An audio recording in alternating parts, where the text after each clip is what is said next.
The sound of thundering hooves broke the dawn silence as Nora Matthews clutched her youngest child tighter against her chest. Peering through the window of her weathered cabin, she spotted a plume of dust rising from the valley floor, heading directly toward her modest homestead. 3 years alone in the Arizona territory had taught her caution visitors seldom brought good news. "Mama, someone's coming." 7-year-old Emma pressed her face against the glass, her breath fogging the pain. "I can see that, sweetheart." Nora placed 2-year-old Joseph in his older sister's arms. "Take your brother to the back room." 9-year-old Thomas was already grabbing the small pistol Nora kept hidden above the fireplace mantel, his young face set with determination beyond his years. "Put that down, Thomas," Nora said firmly, though pride flickered through her concern. Her eldest had appointed himself man of the house since his father's passing, but he was still just a boy. "It's probably just Mr. Wilkins from town with supplies." The approaching rider was not Mr. Wilkins. As he drew closer, Nora could make out the broad shoulders and worn leather vest of a man she'd never seen before. His horse, a magnificent chestnut stallion, slowed to a walk as they approached the fence line of her property. It was 1876, and the Arizona territory was still wild, untamed land where the law often arrived too late, if at all. Jackson Matthews had moved his family here with dreams of raising cattle and building a legacy, only to be taken by typhoid fever less than a year later, leaving Nora alone with 3 children and a half-built dream. The stranger dismounted with a fluid grace that spoke of a lifetime in the saddle. He removed his hat, revealing sun-bronzed features and eyes the color of a summer storm. Despite the trail dust covering his clothes, there was something dignified about his bearing. "Madam," he called, keeping a respectful distance. "Name's Dawson Riley. My horse picked up a stone a few miles back. Was hoping I might trouble you for some water while I tend to him." Nora hesitated, her hand still on the door latch. The man Dawson didn't look like trouble, but she'd learned that danger rarely announced itself. Still, the code of the West demanded hospitality, even from a widow with 3 children to protect. "The well's around back," she replied, stepping onto the porch but keeping her hand near the knife sheathed at her waist. "You're welcome to what you need." "Much obliged." He nodded, leading his horse toward the well. As he passed, Nora noticed the way his eyes swept the property not with greed or malice, but with an appraising gaze that reminded her of her late husband. Thomas appeared at her side, his small hand slipping into hers. "Is he a bad man, Mama?" "I don't know yet," she answered honestly, "but we'll be watchful." Dawson worked efficiently, removing the stone from his horse's hoof and checking for injury before letting the animal drink. As he straightened, he spotted Thomas watching him from behind his mother's skirts. "That's a fine-looking boy you've got there, madam."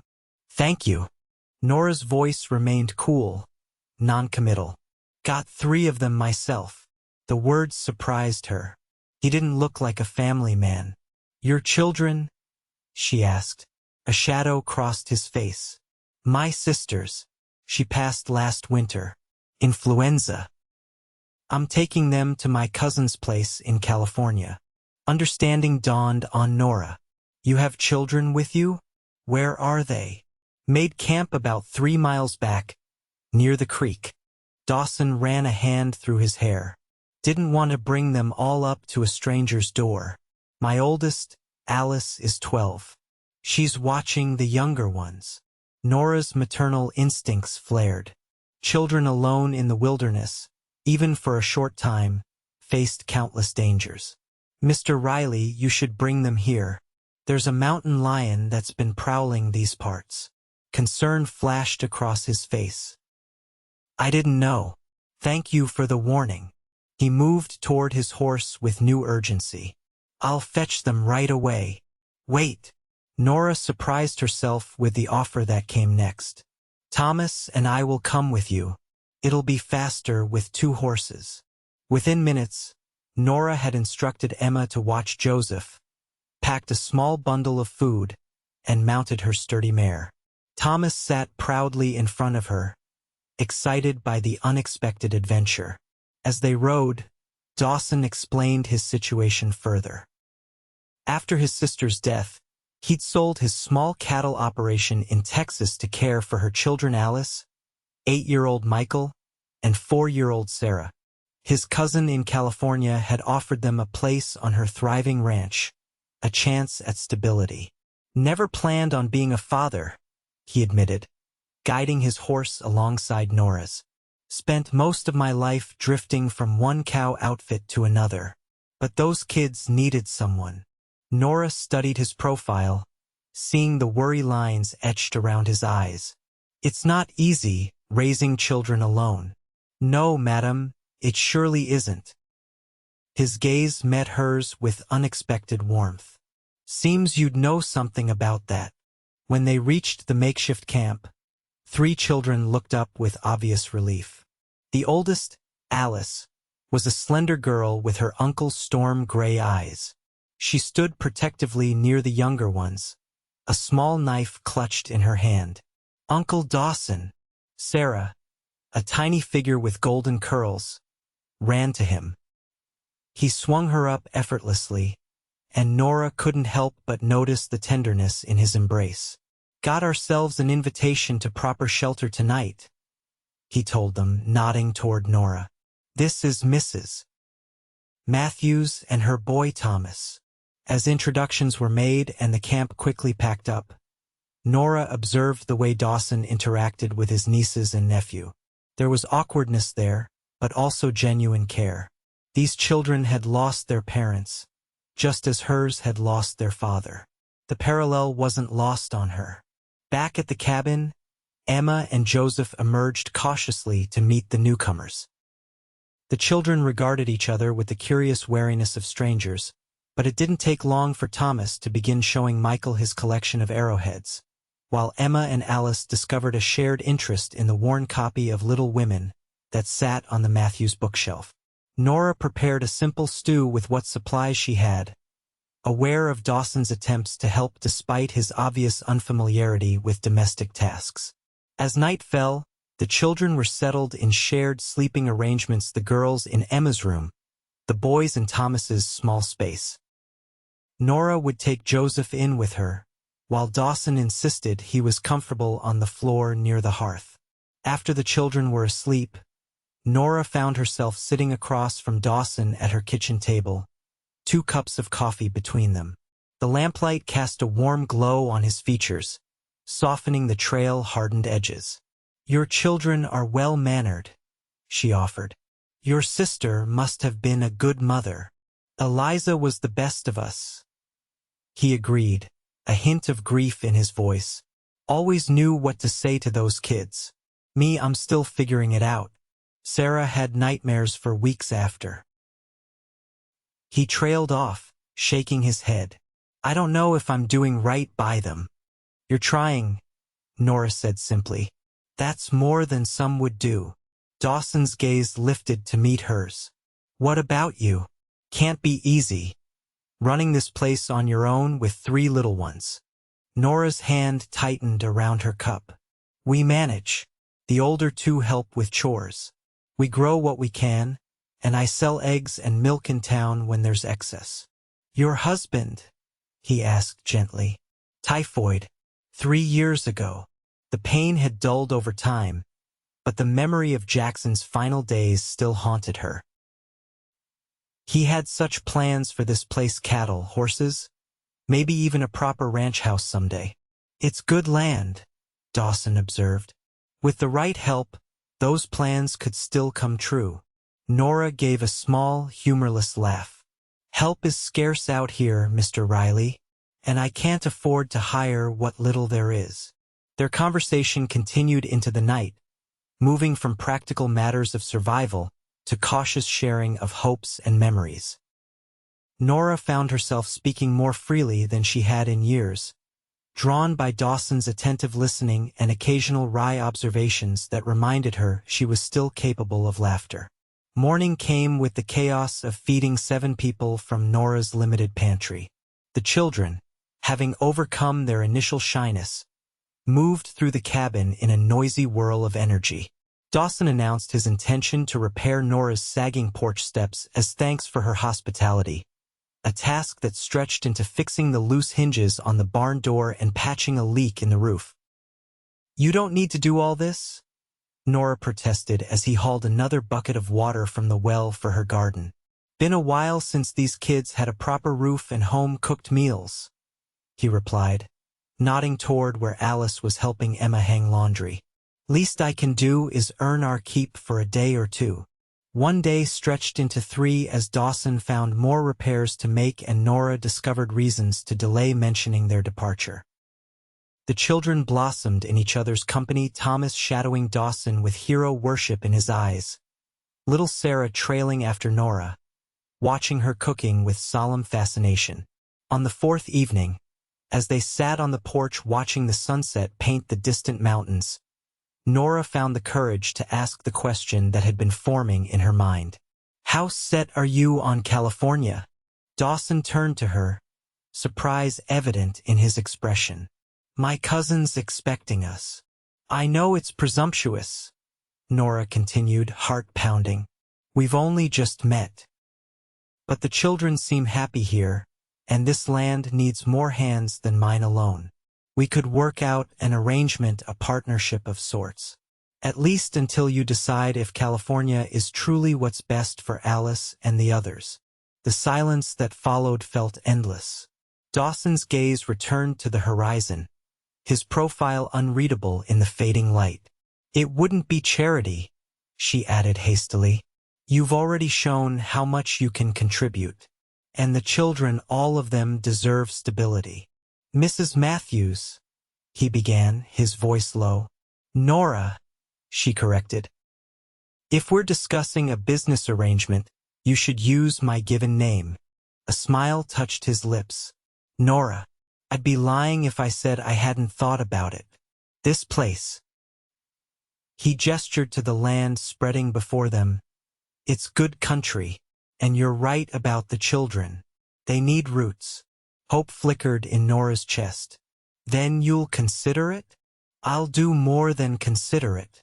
Dawson turned to face her fully. "I accept with one condition." "What's that?" "That we're honest with each other, always. No hiding troubles or concerns. If this is going to work for us and for the children, we need to face everything together." "Agreed," Nora said, offering her hand as if to seal a business deal. Dawson's larger hand enveloped hers, warm and calloused.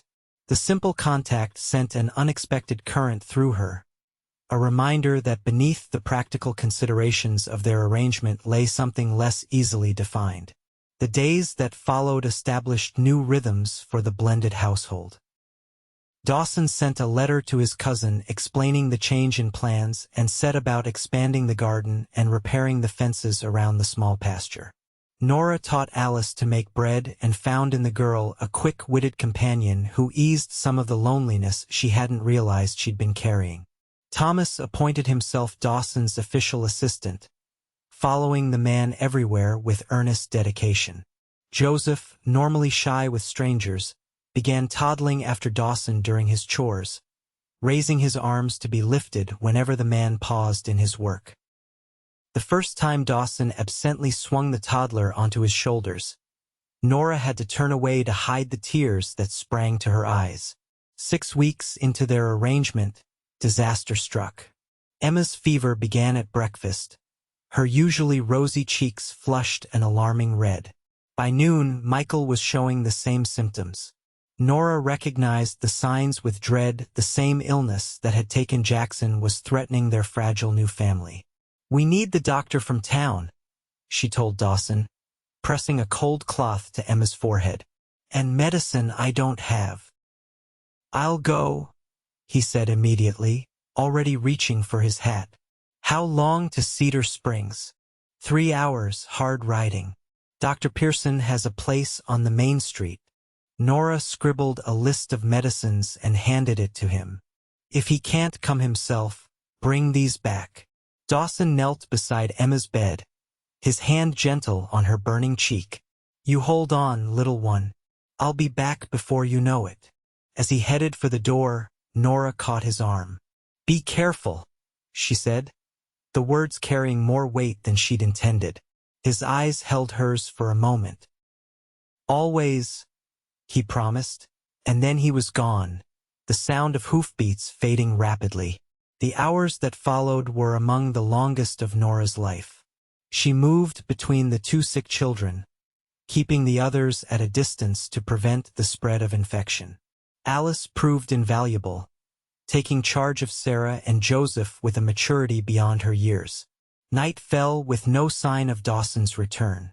The children's fevers continued to climb despite Nora's best efforts. Thomas stood vigil at the window, watching the dark trail for any sign of approaching riders. He'll come back, won't he, Mama? He asked, his voice small. Of course he will, Nora answered, hoping her certainty sounded more genuine to her son than it did to her own ears. 6 weeks was a short time to place so much trust in a man, no matter how dependable he had seemed. It was well past midnight when Thomas's shout broke the tense silence. Riders coming. 2 of them. Nora rushed to the door, relief flooding through her as she recognized Dawson's broad-shouldered silhouette alongside a smaller figure she assumed was the doctor. She lit additional lamps to guide them in, her hands shaking with exhaustion and hope. Dawson dismounted with less than his usual grace, his face drawn with fatigue. Dr. Pearson was out delivering a baby, he explained as he helped the older man down from his horse. Had to wait for him to finish. The doctor moved immediately to the sick children, his weathered face serious as he examined them. Nora hovered anxiously while Dawson put away the horses and brought in supplies. Typhoid, same as we've seen in 3 other families, Dr. Pearson confirmed. But we caught it early, and I've brought medicine that's shown good results.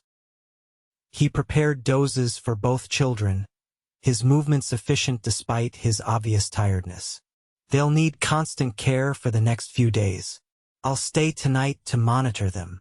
Thank you, Nora whispered, tears of relief threatening.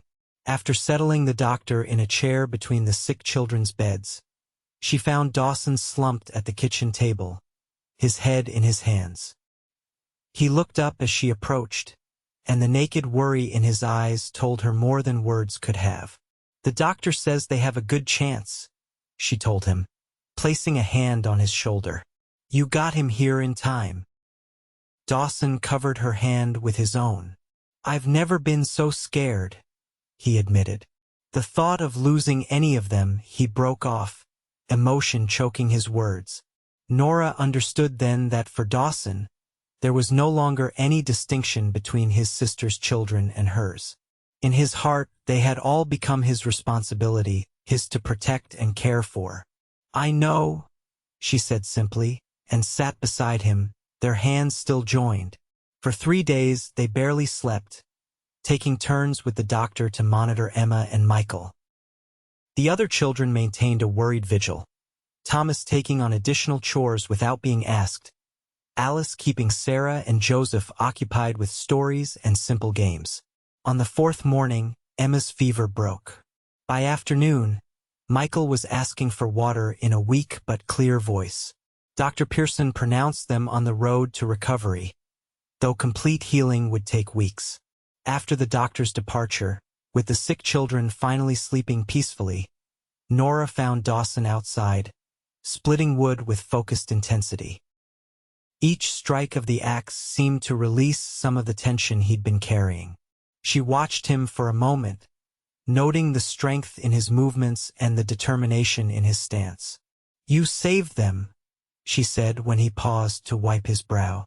He shook his head, setting another log on the chopping block. You would have found a way, even without me. Perhaps. But I'm glad I didn't have to. Nora stepped closer, the words she'd been considering for days finally finding voice. Dawson, these past weeks, they've been more than just a convenient arrangement. the axe stilled in his hands. For me as well. The children need you, she continued. All of them. Thomas looks at you like you hung the moon. Joseph reaches for you first thing each morning. Dawson set the axe down carefully. And what about their mother? What does she need? The directness of his question caught her off guard. Nora had become so accustomed to setting her own needs aside that articulating them felt almost impossible. But the illness had taught her the fragility of their situation, the importance of honesty. I need a partner, she said finally. Someone to share the burdens and the joys. Someone who sees me as more than just a mother or a widow. Dawson closed the distance between them, his hands coming to rest lightly on her shoulders. I see you, Nora Matthews. I've seen you since that first day, your strength, your kindness, your fierce heart. Her breath caught as one of his hands moved to cup her cheek. This isn't just about practicality anymore, is it? She whispered. It never was, he admitted. Not entirely. When his lips met hers, it was gentle questioning. Nora answered by leaning into him, her hands finding purchase on his chest. The kiss deepened. Speaking of possibilities neither had dared voice until now. They broke apart at the sound of a small gasp. Sarah stood watching them, her eyes wide with childish wonder. Are you going to be our new mama? She asked Nora with disarming directness. Dawson looked mortified, but Nora knelt to the child's level. Would you like that, Sarah? The little girl considered this seriously before nodding. Alice says a family needs a mama and papa. And you make the best biscuits. A laugh escaped Nora. Well, that's high praise indeed. Dawson joined them, crouching beside Sarah. It's not that simple, little one. Grown-ups need time to decide these things. But you love her, Sarah stated with the certainty only a child could muster. You told Alice you did. Color rose in Dawson's face, but he didn't deny it. Instead, he met Nora's startled gaze with quiet honesty. She's right. I do love you, Nora. It happened faster than I thought possible. But there it is. The declaration hung in the air between them, changing everything. Nora's heart raced as she realized that the feelings she'd been trying to rationalize were mirrored in the man before her. I think, she said carefully, aware of Sarah's attentive presence, that we should continue this conversation later, after the children are asleep. That evening, after a lively dinner that celebrated Emma and Michael's improving health, after stories were read and prayers said, after 6 children finally drifted into dreams, Nora and Dawson sat before the dying embers of the fire. Did you mean it? She asked, breaking the comfortable silence. What you said to Sarah? Every word. His voice was low, certain. I've never been a man for flowery speeches, Nora. But what I feel for you, it's real. More real than anything I've known. I've been afraid to admit it, she confessed. After Jackson died, I promised myself I'd never be vulnerable that way again. The children needed me to be strong, self-sufficient. Loving someone doesn't make you weak, Dawson said. If anything, it's made me stronger, braver. Nora moved closer to him on the small sofa, allowing herself to lean against his solid warmth. The children already think of you as family, and I think of them as mine. His arm encircled her shoulders, drawing her nearer. All of them. Your Thomas, looking so serious when he's trying to be grown. Emma with her stories and dreams. Little Joseph who follows me like a shadow. And Alice so responsible. Michael with his endless questions. Sarah and her honesty that leaves us speechless. Nora added, smiling at the thought of their blended brood. Dawson's hand found hers, their fingers intertwining. I want to build something here, Nora. Not just a ranch or a home, but a life. With you. With our children.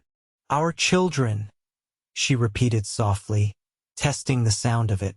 I like that. Then marry me, he said simply. Not just for practicality or for the children. Marry me because what's growing between us deserves the chance to become everything it can be. Nora turned to face him fully, searching his eyes in the firelight. What she found there: hope, determination, and yes, love gave her the courage to embrace the future he offered. Yes, she whispered, and sealed her answer with a kiss that promised new beginnings. They were married 2 months later in the small church in Cedar Springs, with all 6 children participating in the ceremony. Thomas proudly stood as Dawson's best man, while Alice served as Nora's maid of honor. Emma and Sarah scattered wildflower petals along the aisle, and Michael carried the rings with solemn responsibility. Joseph, not to be left out, toddled between the wedding party, bringing smiles to even the most stoic rancher's face. The months that followed transformed the Matthews homestead. With Dawson's knowledge of cattle and Nora's careful management, they purchased their first small herd. The barn was expanded, the house repaired, and plans were drawn for additional rooms as their family grew in closeness if not in number. Winter arrived with early snows that confined the family indoors more often than not. The cabin, once a place of quiet grief for Nora, now rang with laughter and occasional squabbles as 6 children navigated their new relationships as siblings. Dawson proved to be a natural storyteller, spinning tales of his adventures on cattle drives to enthrall his audience during the long evenings. It was during one such storytelling session, with the children gathered around him on the floor, that Nora fully understood what her children had gained. Thomas leaned against Dawson's knee, his face alight with admiration. Emma sat cross-legged nearby, occasionally correcting details from previous tellings. Joseph had claimed his favorite spot on Dawson's lap, his small head resting trustingly against the man's chest. These children, who had known only absence where a father should have been, now basked in the presence of a man who chose them, who loved them with deliberate intention. Jackson would always be their father by blood, but Dawson was the father they would remember, the one who taught Thomas to track deer, who patiently braided Emma's hair when Nora was busy, who rocked Joseph back to sleep after nightmares. Later that night, as they lay together in the bedroom that was now truly theirs, Nora shared her realization with Dawson. "You've given them something I couldn't provide alone," she murmured against his shoulder. "A father's love." His arms tightened around her. "They've given me just as much. Purpose, family, roots. And what have I given you?" she asked, a teasing note in her voice. Dawson shifted to look into her eyes, his expression suddenly serious. "Everything, Nora. You've given me everything." Spring arrived with new calves in the pasture and the promise of a good wheat crop in the field Dawson had plowed. The children grew inches seemingly overnight, their clothes requiring constant adjustment as winter garments were packed away in favor of lighter attire. On a particularly fine April morning, Nora announced an all-day picnic by the creek that ran along the eastern edge of their property. The children raced ahead while she and Dawson followed with baskets of food and blankets for sitting. "Remember when we first met?" Dawson asked as they walked side by side. "You were so wary, kept your hand near that knife the whole time." Nora laughed, the sound as free as the meadowlarks calling overhead. "Can you blame me? A stranger appears out of nowhere, claiming he just wants water for his horse. And now look at us." He gestured to where the children played at the creek's edge, their voices carrying on the spring breeze. "Who would have thought it would turn out this way?" "Not me," Nora admitted. "I'd resigned myself to raising them alone, to being alone." Dawson stopped walking, turning to face her. "Do you ever regret it? Taking in 3 more children? Taking on a husband who was still learning how to be a father?" The question surprised her. "Never," she said firmly. "Not for a single moment." Relief softened his features. "Good, because I have something to show you." He led her beyond the picnic spot, through a stand of cottonwoods to a small clearing overlooking both the creek and their distant homestead. There, staked out in neat lines, were the beginnings of a foundation. "What is this?" Nora asked, though understanding was already dawning. "Jackson's dream," Dawson said simply. "A proper ranch house. Room for all of us and then some." Tears sprang to Nora's eyes as she took in the scope of what he'd begun. "You've been planning this in secret?" "With some help," he grinned. "Thomas is very good at keeping secrets when properly motivated.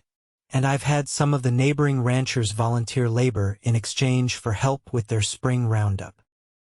Nora walked the perimeter of the staked foundation, envisioning the home it would become.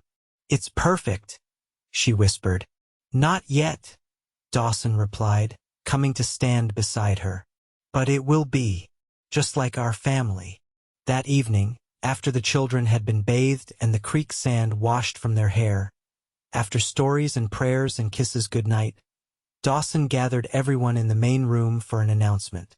"I have something important to ask all of you," he began, his tone making even the youngest sit up straighter. "You know that I love your mother very much." 6 heads nodded in solemn agreement. "And you know that I consider each of you my children, whether we share blood or not."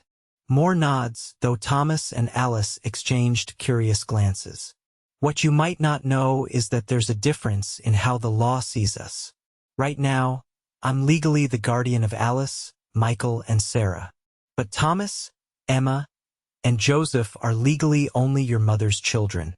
Nora watched her husband, wondering where he was heading with this explanation. "I'd like to adopt Thomas, Emma, and Joseph," Dawson continued, his voice gentle but firm. "To make official what's already true in my heart, that they are my children, just as much as Alice, Michael, and Sarah are now Nora's children." Thomas was the first to respond, his young face serious. "Would that mean I'd be Thomas Riley instead of Thomas Matthews?" "If you want," Dawson answered. "Or you could keep Matthews to honor your father. Or even have both names." The boy considered this, then asked, "Would I call you Pa instead of Dawson?" A flicker of emotion crossed Dawson's face. "That would be entirely up to you, son. I'd be honored, but I would never want to replace your father's memory." Thomas looked at his mother, seeking guidance. Nora nodded encouragingly, her throat too tight for words. "I think," Thomas said slowly, "my real Pa would want me to have a Pa here on earth, not just in heaven. So I'd like to call you Pa." He straightened his shoulders.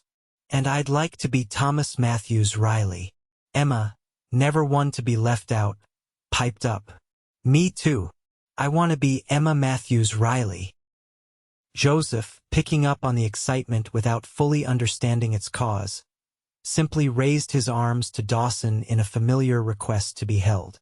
When Dawson lifted him, the toddler patted his cheek and said with perfect clarity, "Pa."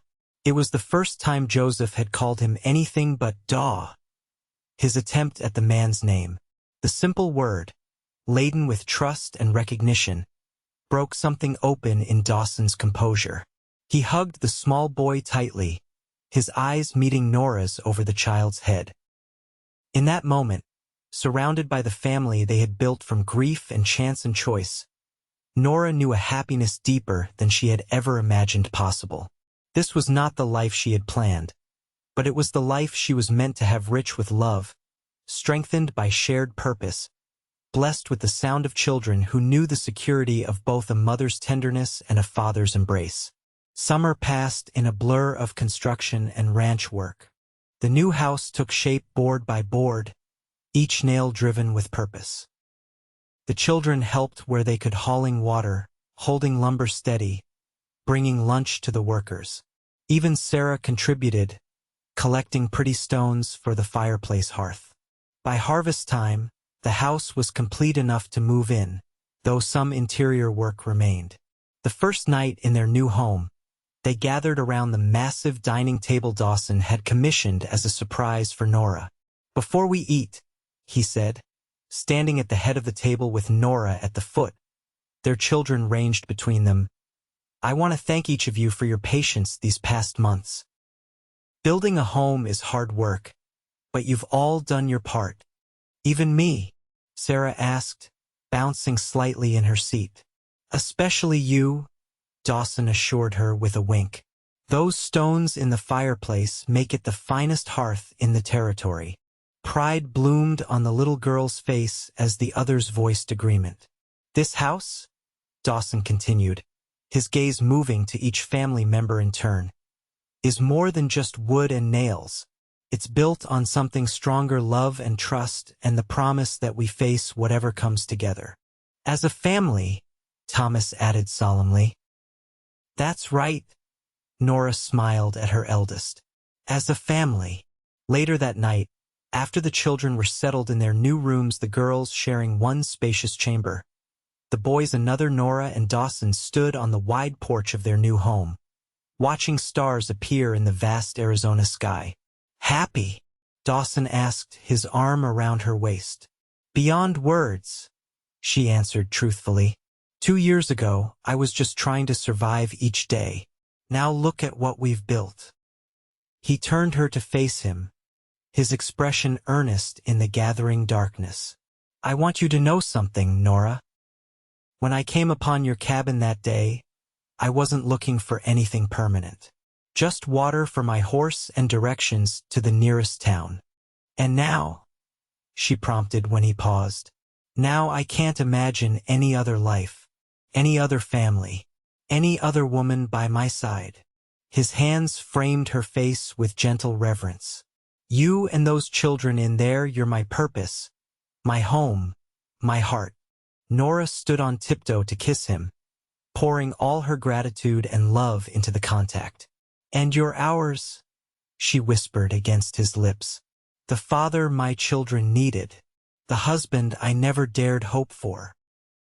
As they stood wrapped in each other's arms under the canopy of stars, Nora reflected on the unlikely path that had led them here.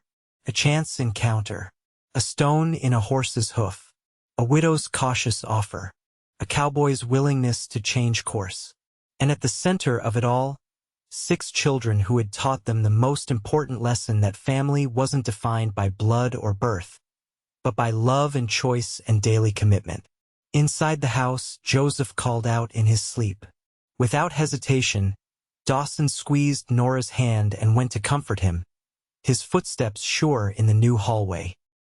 Through the open door, Nora watched as he gathered the drowsy toddler in his arms, murmuring reassurances that quickly soothed the child back to sleep. This, she thought, was what completeness felt like, what healing looked like, what love, in its most tangible form, could build from the broken pieces of separate lives. The years that followed brought both joys and challenges to the Riley Matthews family. The ranch prospered under their joint management, gaining a reputation for quality cattle and fair dealings. The children thrived, each developing their unique talents and interests with their parents' steady encouragement. Thomas, as he grew into his teens, showed a natural aptitude for working with horses that even Dawson, an experienced horseman, found impressive. By 16, he was breaking mustangs that cowboys twice his age approached with caution, his quiet patience winning the trust of even the most spirited animals. Emma's talent for storytelling blossomed into a passion for writing. Her compositions won praise from her teachers at the school in Cedar Springs, and Dawson built her a small desk beside the library window where she could pursue her craft with the serious dedication that characterized everything she attempted. Joseph, no longer the baby but a sturdy boy with Nora's thoughtful nature and Dawson's ready smile, developed an unexpected interest in medicine after Dr. Pearson allowed him to assist with setting a ranch hand's broken arm. The doctor, impressed by the boy's steady nerves and quick mind, began lending him medical texts that Joseph studied with fierce concentration. Alice grew into a capable young woman who shared Nora's talent for household management and Dawson's head for business.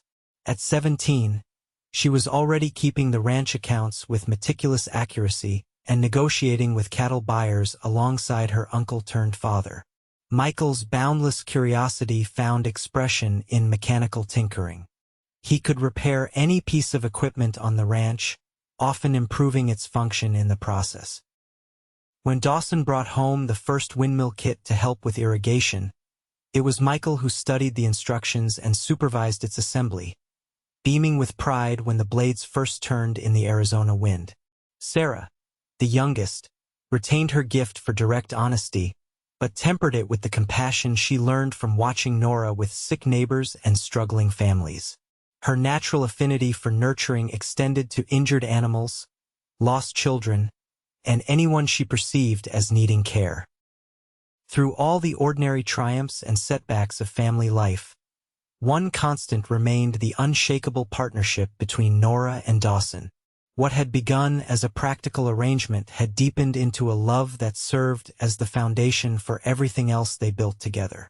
On their 5th wedding anniversary, after the children had presented them with a handmade quilt depicting scenes from their family history, Dawson led Nora to the spot where he had first shown her the stakes for their home. 5 years, he marveled, taking her hands in his. Sometimes it feels like yesterday that I rode up to your cabin. Other times, I can hardly remember life before you and the children. Good years, Nora agreed, leaning into his familiar embrace. Full years, and many more to come, he promised.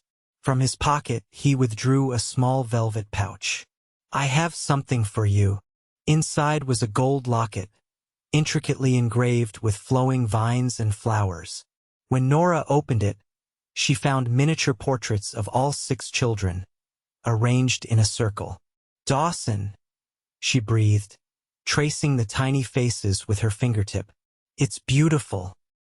But how Alice helped, he explained.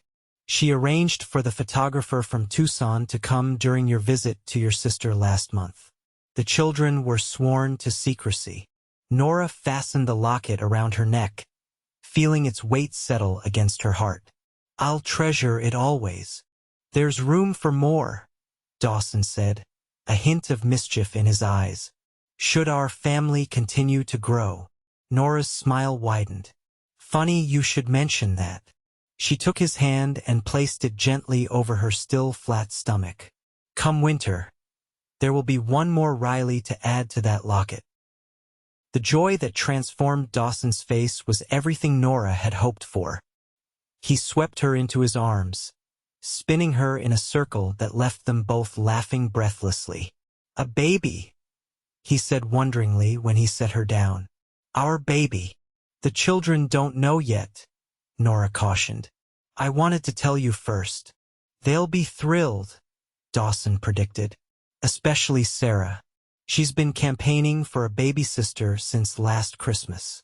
And if it's a boy, then she'll wrap him around her little finger, just like she has the rest of us. He pressed a reverent kiss to Nora's forehead. Boy or girl, this child will be born into so much love. The news was shared with the children that evening, to reactions ranging from Thomas's dignified congratulations to Sarah's ecstatic dancing around the living room. Plans were immediately made for converting the sewing room into a nursery, with each child claiming specific responsibilities for helping with the new baby. As her pregnancy progressed, Nora found herself reflecting on how different this experience was from her previous ones. With Jackson, she had faced each pregnancy with a mixture of joy and anxiety, aware of the precarious nature of frontier life and the limited medical help available.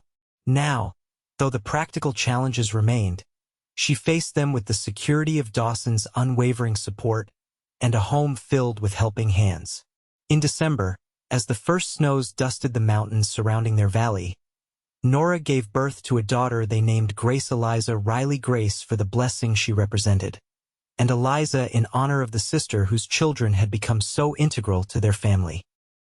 The night after Grace's birth, with the new mother and infant resting comfortably under Dr. Pearson's watchful eye, Dawson gathered the older children in the living room. I want to thank all of you, he began, his voice thick with emotion, for the way you've welcomed your new sister. Your mother and I are very proud of how responsible and helpful you've been. She's so tiny, Sarah marveled, still awestruck by the infant's miniature features. You were that small once, Alice reminded her with the wisdom of an 18-year-old who considered herself practically grown. Was I? Thomas asked, clearly finding this difficult to believe. Smaller, Dawson confirmed with a smile. But what I wanted to say is this. Grace is lucky to be born into this family. She'll never know what it's like to wonder if she's loved or to fear for her future. And that's because of all of you, because 6 years ago, you opened your hearts to new possibilities. You mean when you married Mama? Emma clarified, always the precise one. Yes, Dawson nodded. But even before that, when Thomas first let me show him how to saddle a horse. When Emma shared her precious books with Alice. When Joseph first called me Pa. When all of you decided that we could be a family, even though we started as strangers. Michael, now 14 and increasingly thoughtful, spoke up. We're not really a blended family anymore, are we? We're just a family. The best kind, Dawson agreed, his voice husky with feeling. The kind that chooses each other every day. As the years continued to unfold, the Riley Ranch became known throughout the territory not just for its fine cattle and horses, but for the family that ran it. Travelers often remarked on the unusual harmony evident among the siblings who, had one not known better, might have been thought to share the same parentage, so unified were they in purpose and affection. Thomas, at 22, started his own horse breeding operation on land adjoining the main ranch, specializing in quarter horses known for their cow sense and steady temperament. Emma, having completed her education at a women's college in the East, returned with not only enhanced literary skills but also a teaching certificate that allowed her to establish a small school for neighboring ranchers' children. Alice married the son of a prominent banker from Tucson, a young man who wisely recognized her intelligence and welcomed her participation in his growing investment business. Michael's mechanical genius found expression in a partnership with a manufacturer of agricultural equipment, his innovations making ranch work more efficient throughout the Southwest. Joseph, following his early interest, attended medical school in California, returning to establish a practice in Cedar Springs that served the community that had watched him grow from toddler to doctor. Sarah, perhaps influenced by her brother's example, became a midwife whose gentle competence made her services sought after by women throughout the territory. And Grace, the child of Nora and Dawson's mature love, grew into a young woman who embodied the best qualities of both her parents, Nora's compassionate strength and Dawson's steadfast integrity. On the occasion of their 25th wedding anniversary, with their home filled with children, grandchildren, and neighbors gathered to celebrate, Dawson found a quiet moment to lead Nora to their favorite spot overlooking the ranch that had grown from a struggling homestead to a thriving enterprise. "Look at what we've built," he said, his arm around her waist as they surveyed the scene below the main house with its wide porches, the barns and corrals, the bunkhouse for ranch hands, Thomas's house visible on the adjacent property. "Not bad for a widow and a drifting cowboy," Nora replied, the silver threads in her dark hair catching the afternoon sunlight. "You know what I remember most clearly from when we first met?" Dawson asked, his voice soft with reminiscence. "What's that?" "The moment I first saw Joseph reach for you. There was such trust in that small gesture, such certainty that you would catch him, hold him, keep him safe." Dawson's gaze met hers, the love of a quarter-century shining in his eyes. "That's when I knew what kind of woman you were, the kind who deserved a partner worthy of that trust." "And I found him," Nora said simply, leaning into his embrace. "We found each other," Dawson corrected. "And in doing so, we found everything else that mattered." As they stood together watching the sun sink toward the western mountains, Nora reflected on the unlikely journey that had brought them to this moment. A lonely widow, a wandering cowboy, 6 children in need of completeness. One chance encounter that had changed everything. Their story, like the land they had nurtured into abundance, had required patience and perseverance. There had been droughts and storms, seasons of plenty and times of struggle. But through it all, they had held fast to the truth that had first drawn them together, that family was not defined by circumstance or blood, but by the daily choice to love without reservation. And as the evening star appeared in the deepening blue of the Arizona sky, Nora gave thanks for that long-ago day when a stranger had ridden up to her cabin, asking only for water for his horse, but ultimately offering so much more: a father's embrace for children who had never known such security, and a love that had transformed two broken families into one unbreakable whole.